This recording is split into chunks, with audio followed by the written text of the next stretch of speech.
안녕하세요, 풋볼 포레스트입니다. 손흥민 선수의 토트넘 하스퍼가 지난 주말에 있었던 FA컵 3라운드에서 오브리그 클럽인 테버스 FC를 상대했고, 프리미어리그 빅6 클럽인 토트넘 하스퍼는 이번 경기에서 주전급 라인업을 내세웠음에도 불구하고 테머스를 상대로 정말 역대급 졸전을 펼치면서 연장전까지 돌입을 하는 정말 굴욕적인 경기를 했는데, 충격적이게도 이번 경기에서 프리미어리그 강팀인 토트넘 하스퍼를 힘들게 만들었던 테머스 FC의 선수들은 전업 축구 선수들이 아닌 샌드위치를 배달하고 매장에서 일하고 IT 소프트웨어를 개발하는 엔지니어 등 엔잡러들이라는 사실이 밝혀졌고, 이에 많은 토트넘 하스퍼 팬들이 이번 경기 졸전에 대해 충격에 빠진 듯한 반응들을 보이고 있습니다. 토트넘 하스퍼는 2024-25 시즌 에미레이츠 FA컵 3라운드에서 테머스 FC 원정 경기를 떠났었는데요. 테머스 FC는 현재 잉글랜드 5부 리그인 내셔널리그에 소속된 세미프로 클럽으로서 올 시즌 5부 리그에서조차 8승 6무 10패라는 성적으로 리그 16위 중하위권에 위치해 있는데, 토트넘 하스퍼는 프리미어리그에서도 빅6에 속하는 B클럽이기 때문에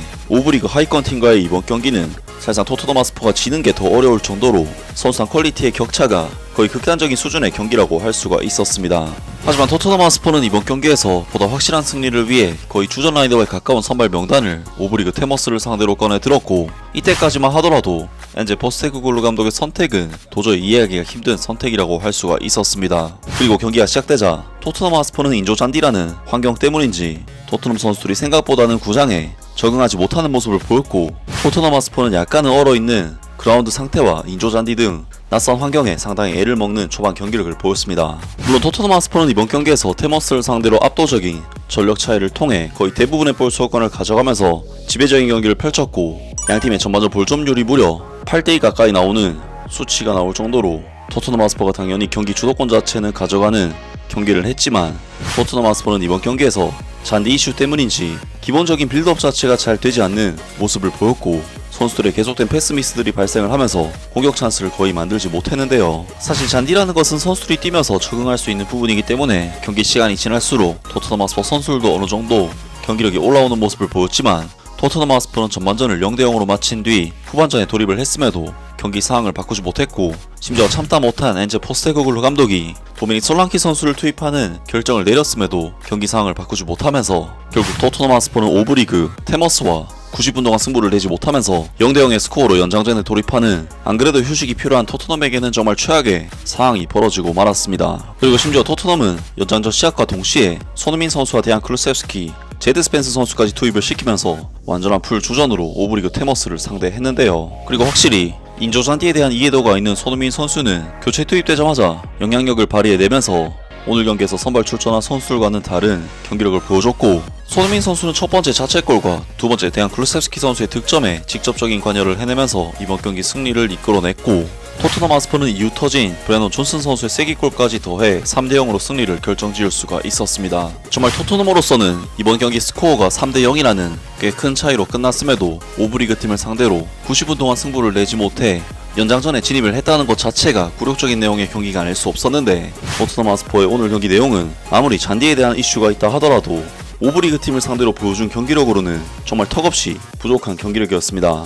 사실 환경적인 부분만 봐도 토트넘 하스퍼는 정말 세계 최고의 경기장 시설을 거느리고 있는 것에 비해 테머스 FC의 경기장은 고즈넉한 느낌이 들 정도로 동네에서 흔히 볼 수 있을 법한 아기자기한 경기장이었는데, 특히 테머스는 오늘 경기가 시작되기 전 골대 그물이 제대로 안 돼 있어서 선수가 직접 고치는 모습도 보이는 등 토트넘 선수들에게는 정말 상상조차 할 수 없는 환경에서 축구를 하고 있다는 것을 알 수가 있었는데요. 데일리 메일에서는 테머스 FC 선수들에 대해 소개를 하면서 대부분의 선수들이 따로 직업이 있는 선수들이라는 소식을 전해왔습니다. 앤디 피크스 테머스 FC 감독 보조교사, 테머스의 감독인 앤디 피크스에게 일과 축구의 균형은 삶의 한 방식이다. 그는 낮에는 캐터링에 있는 칼리지에서 학생들을 가르치며 밤에는 테머스의 감독으로서 팀을 지휘하는데, 가장 최근에는 정말 아슬아슬한 승부차기 끝에 하틀풀 유나이티드를 탈락시켰다. 그는 그날도 2시 30분에 집으로 돌아왔고, 그 다음날 아침 8시 30분에는 평소와 마찬가지로 교실에 돌아와서 경기에 대한 결과를 맛볼 시간도 거의 없었다.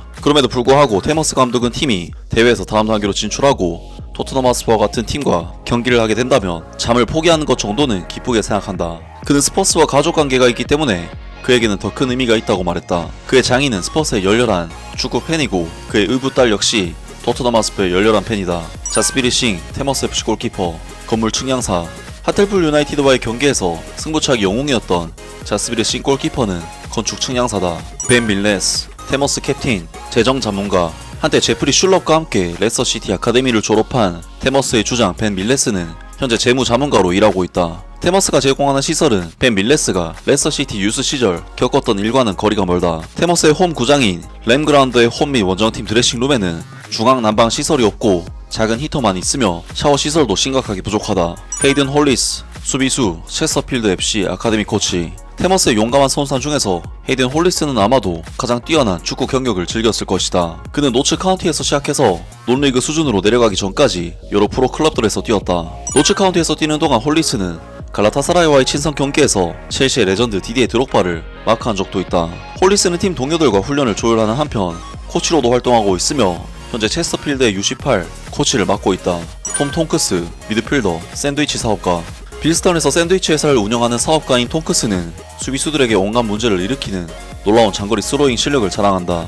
테머스 선수단 사이에서 오랫동안 퍼져나간 농담은 이 미드필더가 영입된 이유는 단순히 그들이 더 이상 강력한 스로인을 마주하지 않아도 되기 때문이라는 것이다. 골키퍼인 자스빌 싱은 그것은 무기이고 그것을 사용하지 않는 것은 어리석은 일이라고 말했다. 상대편 박스에 미사일을 발사하지 않을 때 톰 톰크스는 새벽부터 일어나서 벤에서 샌드위치를 배달한다 하면서 데일리 메일에서는 테머스 FC 선수 및 감독의 직업에 대해 소개를 했고 선수들 대부분이 다른 직업을 가지고 있다고 소개했습니다. 그리고 기사에서 나온 것 외에도 테머스 FC 선수들은 라벨 인쇄 제작을 하는 사람도 있고 IT 소프트웨어, 엔지니어로 일하는 사람도 있고 개인 트레이너, 우편 판매원, 택시 드라이버, 벽돌공, 강사, 엔지니어, 자라 판매 보조원, 마케팅 임원 등 다양한 직업들을 가지고 있는데요. 실제로 테머스 선수들은 마르세유 턴으로 세네갈 국가대표 선수인 파페 마타르 사르 선수를 녹여버리는 탈압박을 보여주는가 하면 자라의 판매 영업원인 뱅레이 이노루 선수는 스페인 국가대표 선수인 페드로 포로 선수도 제껴버리는 엄청난 활약을 보여줬는데 정말 이번 경기는 토트넘 하스퍼에게는 굴욕의 경기라고 할 수 있었지만 테머스에게는 놀라운 그 자체인 대단했던 경기라고 할 수가 있겠습니다. 그리고 그러한 부분에서 토트넘 팬들은 이번 경기 내용에 대해 아쉬움을 드러냈습니다. 창피한 퍼포먼스, 형편없는 선수들. 테머스가 이길만 했다. 다음 라운드에서는 아스톤빌라를 상대하게 된다. 다음에는 더 잘하길 바란다. 엔제에게 다시는 티모 베르너가 1분도 더 이상 뛰지 못하게 해달라고 정중하게 부탁할 수 있나? 브랜넌 존슨과 페드로 포로도 그 셋은 정말 창피한 모습을 보여줬다. 글쎄 부끄러운 일이었지만 다행히 통과했지. 결국에는 오늘 있었던 몇몇 선수들의 퍼포먼스와 엔제가 내린 몇몇 결정들에 대해서는 말로 표현할 수가 없다. 테머스 FC는 정말 잘했고 우리에게 제대로 된 경기를 보여주었다. 우리보다 96위 아래에 있는 팀을 이기기 위해 최선을 다했다. 나에게는 그것이 현재 우리 클럽의 심각한 문제를 확대한다. 다음 경기 상대는 아스날이다. 스퍼스 때문에 파티에 온 60명의 손님 앞에서 TV를 박살냈다. 아내가 울고 있는 아이들을 데리고 가서 일주일을 호텔에서 보낸다고 했어. 이 경기 때문에 내 꿈, 인생, 파티가 망가졌다. 더 이상 참을 수 없다. 안녕. 스퍼스가 클루셉스키, 손흥민, 도미닉 솔랑키를 포함한 5명의 교체 선수를 내보내서 파트타임 축구 선수로 구성된 팀과 경기를 치러야 했다는 사실은 스퍼스의 경기장에서 재경기를 하는 것보다 더욱 부끄러운 일이었다. 90분 동안은 형편없었다. 연장전에서 대한 클루셉스키와 손흥민이 팀을 구해내야만 했다. 수요일 북런던 더비를 위한 좋은 준비는 아니지만 적어도 우리는 통과를 했고 부끄러운 패배를 면했다. 등등 많은 토트넘 하스퍼 팬들이 이번 경기 내용에 대해 불만족하는 반응을 보였습니다.